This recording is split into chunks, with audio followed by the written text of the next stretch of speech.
Good morning बच्चों।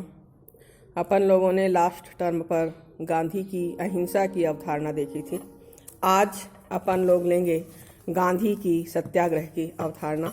इसमें अपन ये कहेंगे कि गांधी जी की सत्य और अहिंसा, साध्य और साधना की श्रेष्ठता तथा व्यक्ति की नैतिक पवित्रता में दृढ़ आस्था थी और अपने इन्हीं विश्वासों के आधार पर उन्होंने बुराई के प्रतिकार के रूप में बुराई के प्रतिरोध के एक नए मार्ग का, एक नए रास्ते का आविष्कार किया और जिसका नाम दिया गया सत्याग्रह।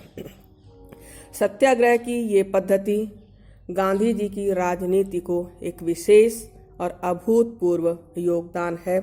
स्वयं गांधी जी के शब्दों में कहें, अपने विरोधियों को दुखी बनाने की बजाय स्वयं अपने पर दुख डालकर सत्य की विजय प्राप्त करना ही सत्याग्रह है।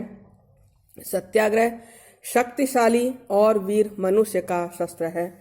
एक सत्याग्रही अपने प्रतिद्वंदी से आध्यात्मिक संबंध स्थापित कर लेता है और एक ऐसा विश्वास पैदा करता है वो उसमें कि वह बिना अपने को नुकसान पहुंचाए उनको नुकसान नहीं पहुंचा सकता है। सत्याग्रह सत्य की विजय के लिए किया जाने वाला एक आध्यात्मिक और नैतिक संघर्ष का नाम है। अब सवाल उठता है कि क्या सत्याग्रह की अवधारणा और निष्क्रिय प्रतिरोध की अवधारणा एक ही है? तो हम ये कहेंगे कि नहीं। सत्याग्रह और निष्क्रिय प्रतिरोध में हमें ट्रेमेंडस चेंज देखने को मिलता है, डिफरेंस देखने को मिलता है।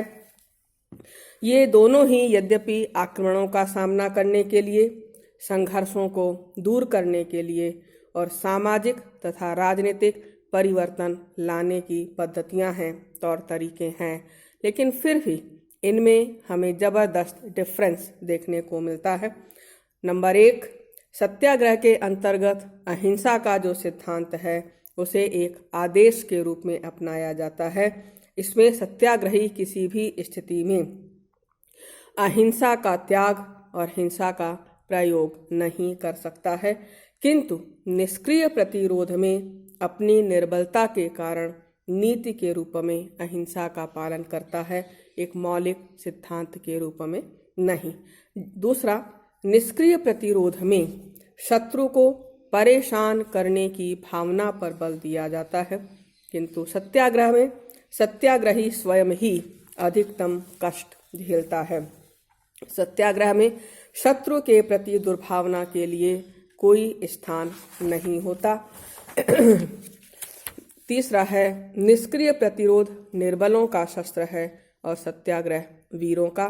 सत्याग्रह करने के लिए निर्भयता, हिम्मत, साहस, वीरता की जरूरत होती है। गांधी के शब्दों में निर्बल व्यक्ति कभी भी सत्याग्रही नहीं हो सकता, लेकिन निष्क्रिय प्रतिरोध का प्रयोग प्रायः निर्बल व्यक्ति ही किया करते हैं। चौथा डिफरेंस है, निष्क्रिय प्रतिरोध द्वेष, घृणा और अविश्वास पर आधारित है। इस कारण इनका प्रयोग स्वजनों और रिश्तेदारों के विरुद्ध नहीं किया जा सकता, लेकिन सत्याग्रह प्रेम मूलक है। वह विरोधी के प्रति प्रेम और उदारता की भावना पर आधारित है। इस कारण सत्याग्रह का प्रयोग निकटतम और प्रियतम व्यक्ति के प्रति भी किया जा सकता है।